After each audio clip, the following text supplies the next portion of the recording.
How's it going, everybody? Welcome to the channel. As always, if you enjoyed today's video, don't forget to hit that like and subscribe. It helps out, it means a ton. You guys get plenty of fun stuff. So yeah, we're talking about Yamato again. I don't know why, I've just really felt like talking about Yamato lately. If you haven't seen my previous video on Yamato, link will be down in the description. Go check it out, it was a lot of fun. So, what is Yamato's plan for all of these explosives on Onigashima? Well, considering Yamato has two things, ice powers and brute force, I think we can kind of safely lead toward she's going to use her ice powers in some way, shape, or form. I think this could actually have a very simple solution, and I know I'm not the only one who has thought of this so far, but let's get down to it. We have two different directions this can go, but they both merge back together in kind of the same general area. First one, Yamato simply freezes the explosives, and then bam, good to go, awesome, great. This one, I feel, stops a little bit short.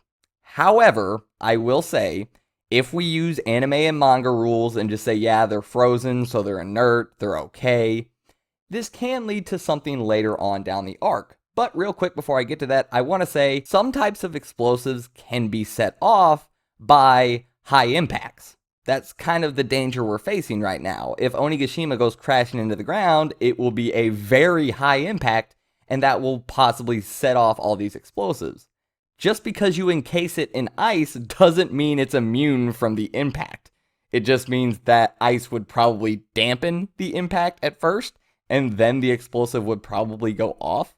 So, it's anime and manga though. You can just be like, that's too real world logic, we're gonna go anime and manga logic. You freeze the explosive, it's not gonna blow up as long as it's frozen. So yeah, we can go with that. And then, considering we also know that the world government ships are showing up, and if Kaido loses, they will be trying to annex the island, we can go with the whole, we're following the main character of the story, so Kaido's probably going to lose, so Wano will probably be under the threat of annexation. If we just freeze the explosives, and that's the okay, we're good, we can then have them unfrozen and then use those explosives on the world government ships later in the arc at the end. So, yeah, maybe we can just stick with that. But the way I initially started thinking of this was, what's the most common explosive that we've seen in One Piece? Black powder, gunpowder, used for black powder rifles, which, granted, okay, the rifles in One Piece do not work like black powder rifles, but they look kind of like them, much more similar to them than modern day weaponry with semi-automatic fire like all the One Piece rifles can do. So whatever, I'm saying they use black powder in them, gunpowder.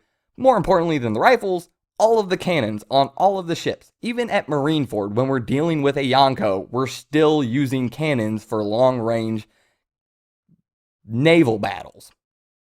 So, is it possible that all of these explosives is just a crap ton of black powder and gunpowder? Well, if so, that actually works out great. Not for the world government ship thing in the end, because it'll kind of be ruined.